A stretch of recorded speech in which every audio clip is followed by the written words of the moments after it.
Ipapailin po digdi ang resibo, no? Mayo po kamong impormasyon kaya? Daiman po na impormasyon na sinda magsisingil na arog kaya na halaga. Basta ang dinumaninda sa mga residentes, ining nagpaising sumay mga ayam, buda, ikos. Pagkatapos ng 2 semana, niya una sumagbaksin. Ang samuyang ayam, dahil ko naman pinabaksinan dahil pinagmaruan pa sana siya. Ikadua, sabi kan vaccinator, di nga ya pwede, di okay. Pagkatapos namang kiining 2 to 3 weeks naman, nagbultada na so kuang kang barangay for registration fee, iyan tabi na 50 pesos na sinisingil ninda. Okay, sige po. So, yuman sana po. Iyuman sanaan sa kuyang. Okay, so, ang tabayanan po nindo mga tugang, ang pagpasiring man niya to sa San Francisco, Malilipot, Albay, katakod po kayo ning inquire, as in ipinapaabot po ninda na kung natada po may bayad, ang nasabi pong registration o pagbakuna sa nasabi ng mga ayam, sa nasabi na pong barangay. So, yung po si Kagawad Zamora, tanganin pong once and for all, may pasabot po sa mga taga-barangay San Francisco sa pagbabakuna kang sa indang mga ayam. Tabi, Kagawad. Okay po. Ito pong bakuna pong tig-apod na nalibot na po last July. Ito po, sa bakuna po na sa vaccine sa mga ayam, ito po free. Ngunyan po, bago po kami kang bakuna, nagpalibot na po kami every kagawad pong naka-assign sa kada purok, may distribute na po kaming registration form na na po sa mga tao, panaumi na ito po, registration kan mga ayam. Kumpira ang ayam ninda, may bayad po ito. So, bali po, kada ayam may bayad, may registration form man po ito. Na ang registration form po ito, na nagsabing bayad, nahali po ito sa provincial, na binaba po, may ordinansa po nahali sa provincial, na ibinaba po sa municipal. Tapos po, sa municipal po, binaba man po digdi sa barangay level.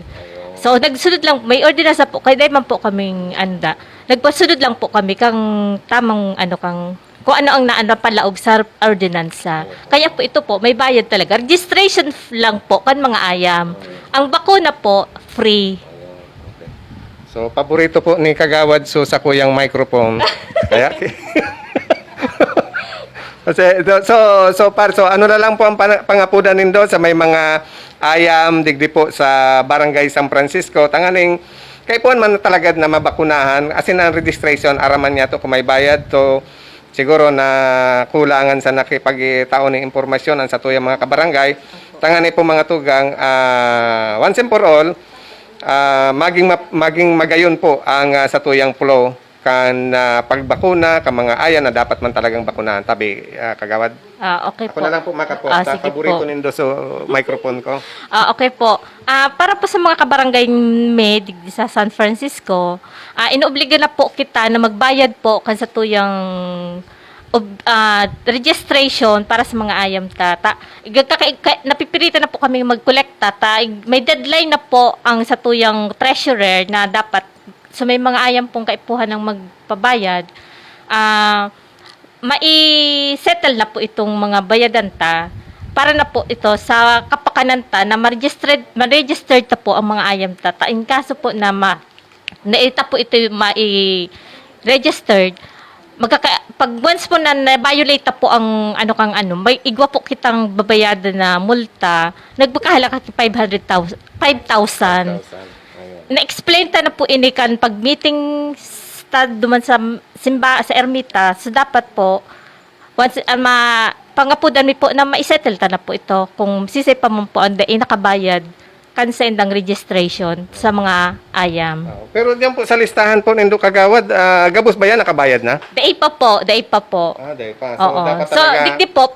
digdi na po sinda digdi, tanganing, sige na po, may resibo na po sindang may tao kami resibo sa inda. Okay, Kagawad, paano po so nabakunahan na tapos dahil pa pala nakabayad, mapiritan daw nindo itong magbayad? Iyo po, tigdilibot po ni treasurer po ito.